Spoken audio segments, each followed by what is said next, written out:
श्री असाउद्दीन ओवैसी। बहुत बहुत शुक्रिया सर। स्पीकर सर, मैं ये वक्फ तरमीमी बिल की मुखालिफत में खड़ा हुआ हूँ। किसी एक शायर ने बड़ा अच्छा कहा था, जब भी ज़मीर और ज़र्फ का सौदा हो दोस्तों, जब भी ज़मीर और ज़र्फ का सौदा हो दोस्तों, कायम रहो हुसैन के इनकार की तरह।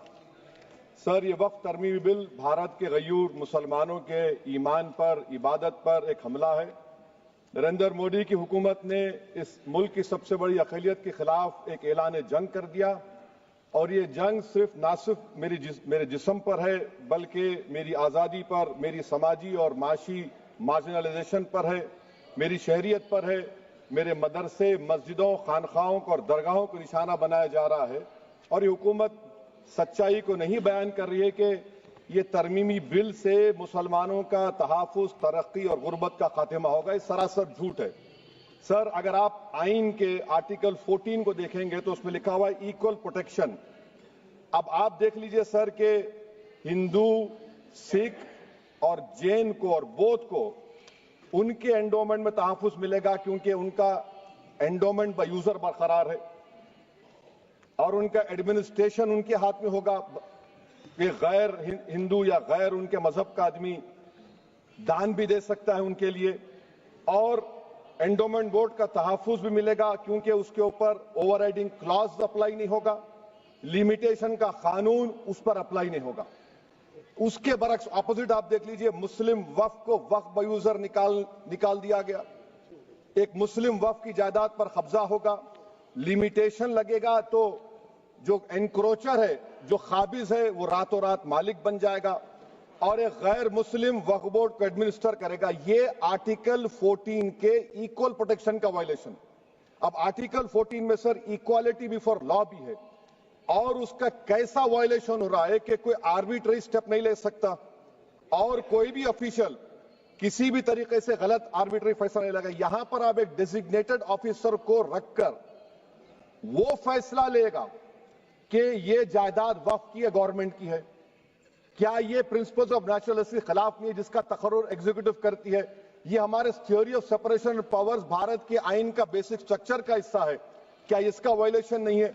सर, आर्टिकल 25 का वायलेशन कैसे है कि आप मुसलमानों से वक्फ बाय यूजर छीन रहे हैं और फिर आप कर्ब कर रहे हैं वक्फ वाल औलाद को, मगर वहीं पर दूसरे धर्म के मानने वालों को उनके मजहब पर चलने की पूरी इजाजत है। लफ्ज जो आर्टिकल 25 में इस्तेमाल हुआ सर, वो इक्वली एंटाइटल्ड, यहां पर मुसलमानों के इक्वल एंटाइटल्ड नहीं हो रहा। अभी हम गृह मंत्री का, वजीर दाखिला का यहां पर उनका हमने तकरीर सुनी, यहां पर वो ये कहते हैं, वजीर दाखिला, शायद वो कटमुल्ला की जबान ना कह दे, वजीर दाखिला कहने पर वजीर दाखिला ने अपने बयान में कहा कि बोर्ड और काउंसिल जो होगा वो माने वक्फ इस्लाम से अलग है। सर, अगर ये बात सच है आपकी, तो फिर आपको ये कानून बनाने की जरूरत ही नहीं है, आप एक नॉन स्टैट्यूटरी बॉडी बना दीजिए। ये जो कानून बन रहा है ना सर, ये आर्टिकल 26 इसका सोर्स है, और आर्टिकल 26 जब इसका सोर्स है तो आर्टिकल 26 का ABCD क्या कहता है कि रिलीजियस डिनोमिनेशन को अपने मजहब के अफेयर्स खुद चलाना, मूवेबल इमूवेबल प्रॉपर्टी को लेना और एडमिनिस्टर करना। जब हिंदू धर्म को, बौद्ध धर्म को, सिखों को यह राइट दिया गया है, तो आप कैसे मुसलमानों से छीन रहे हैं? तो ये आर्टिकल 26 का ग्रेव वायलेशन है। तो सर, अब वक्फ बाय यूजर का मामला देखिए, मिनिस्टर साहब ने कहा कि एंक्रोचमेंट हो रहा है, 17,000 एंक्रोचमेंट हुए हैं। तो यही नरेंद्र मोदी की हुकूमत ने 2014 में उस वक्त के मंत्री ने एक Waqf properties eviction of unauthorised occupants bill को इंट्रोड्यूस किया। आपने विड्रॉ कर लिया 2024 में उसको। क्यों विड्रॉ किया सर आपने? जब आप मान रहे थे कि एंक्रोचमेंट हो रहा है तो आपने बिल को विड्रॉ कर लिया। अच्छा सर, अब वक्फ बाय यूजर को आपने निकाल दिया, माने कंडीशन क्या लगाए कि अगर उसमें डिस्प्यूट होगा और गवर्नमेंट प्रॉपर्टी होगी। सर, डिस्प्यूट तो है। मिसाल के तौर पर मोहिबुल्लाह साहब जिस मस्जिद के इमाम है, पार्लियामेंट के सामने मस्जिद है सर, 123 प्रॉपर्टीज में मस्जिद है, डिस्प्यूट चल रहा है। कल कलेक्टर या डिस्ट्रिक्ट ऑफिसर बोलेगा कि भाई साहब ये गवर्नमेंट प्रॉपर्टी है, स्टिकर लगा दिया जाएगा, मस्जिद बंद गवर्नमेंट प्रॉपर्टी हो गई, होगी ना सर?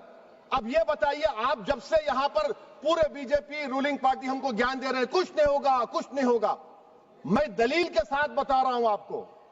ये मस्जिद दिल्ली गवर्नमेंट बोलती हमारी है, वक्फ दिल्ली वक्फ बोलता हमारी है, तो सर वक्फ बाय यूजर, अगर मैं अपनी गवर्नमेंट के खिलाफ वक्फ बोर्ड वक्फ बाय यूजर इस्तेमाल नहीं करेगा तो क्या है सर? अच्छा, ये अमेंडमेंट जब हो जाएगा तो मुझे कहने दीजिए सर, सिर्फ प्राचीन मंदिरों की हिफाजत होगी, मस्जिदों की नहीं होगी।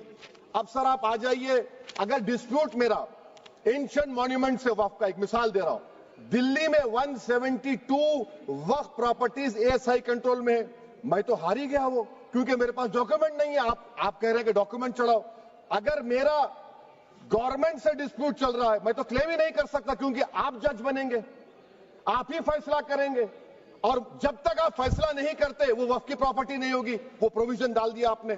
अच्छा, अगर मेरा डिस्प्यूट एनक्रोचर से होगा सर, तो एनक्रोचर में तो आपने तो 107 को डिलीट कर दिया, आप रातों रात खाबिज को, एनक्रोचर को मालिक बना रहे हैं। सर मैं ये पूछना चाहता हूं आपके जरिए हुकूमत से, एक मुंबई में एक बहुत बड़े दौलतमंद है, खोजा बरादरी का यतीम खाना था, उन्होंने 2004 या 5 में 22 करोड़ में खरीद लिया। वो केस सुप्रीम कोर्ट में, कि आप उनको मालिक बनाना चाहती है लिमिटेशन एक्ट अप्लाई करके, हमको बताइए, हम जानना चाह रहे हैं। और सच्चर कमेटी ने सर 2007 में कहा कि दिल्ली के 123 प्रॉपर्टीज की मार्केट वैल्यू 6000 करोड़ की। आज हम 2025 में आ गए, क्यों आप उन प्रॉपर्टीज के खिलाफ पड़े हुए? 1976 में उस वक्त के वजीर आजम इंदिरा गांधी लेटर लिखा, इसको आप दे दीजिए, मगर आप उसको मानने को तैयार नहीं है।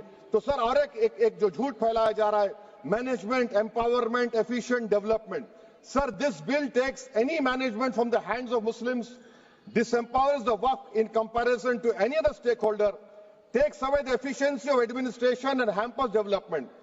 Waqf disempowerment in the name of efficiency, inefficiency is being created. The progress of development from pre-independence till today is sought to be destroyed. Sir अभी हमारे होम मिनिस्टर साहब ने फजल पुकाया केस का जिक्र किया। सर मैं आपसे गुजारिश करूंगा कि होम मिनिस्टर जरा अच्छे लोगों को रखकर इंफॉर्मेशन ले। फजल पुकाया का ऑबिटर क्या है? इट इज ऑबिटर, वो रेशियो डिसेंडेंटाई नहीं है जो आपने कहा है। अच्छा सर, शेड्यूल ट्राइब के बारे में कहा, क्या शेड्यूल ट्राइब में मुसलमान नहीं होते? शेड्यूल कास्ट में नहीं होता मुसलमान, शेड्यूल ट्राइब में मुसलमान होता।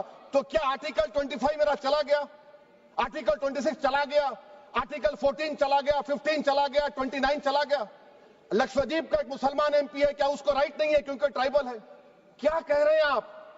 इस ऐवान को क्यों गुमराह कर रहे हैं आप शेड्यूल ट्राइब के नाम पर?